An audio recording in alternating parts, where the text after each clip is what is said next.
Okay, you're given some given conditions and asked to find the equation of a hyperbola.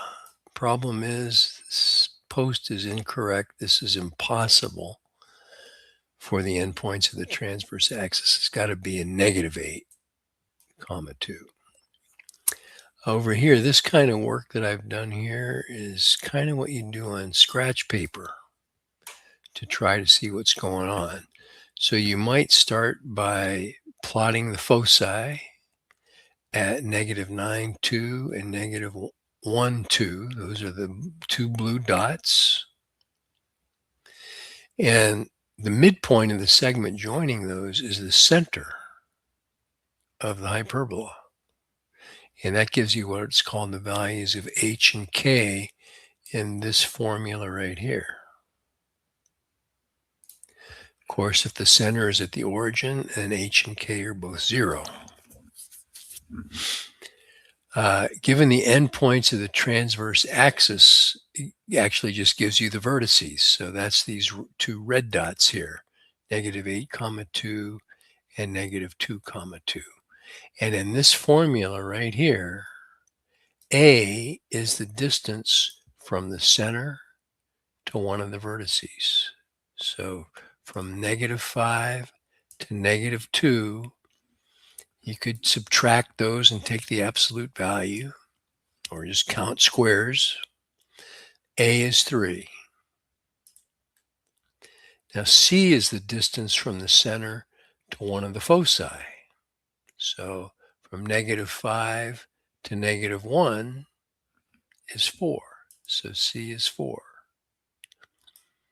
And then this is the formula you have to use when one of your letters is missing. So in this case, we don't know the length of the conjugate axis. B is actually half of that. But if I substitute in the value for C and the value for A, we see that B squared is 7. If you want to know what B is, it's the square root of 7. So we're ready to form the equation. There's x minus a -5, that's the h, all over a squared. A squared is 3 squared or 9, minus k is 2, all over b squared, which is 7, equals 1. So that's your equation. Now what's this other stuff on here? Well, here's the center at -5, 2, and the slope of that line is the change in y over the change in x. Well, this distance right here is the square root of 7, and this distance is 3.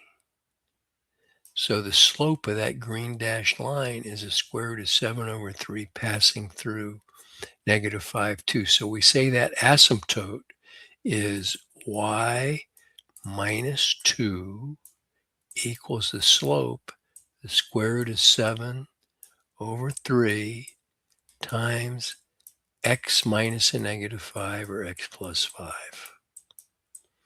And the other asymptote just has the opposite slope.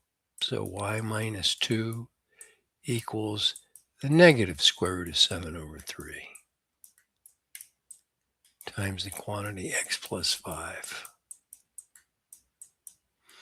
And all we're saying is as x approaches infinity, the y value gets closer and closer to those green dashed lines in either direction.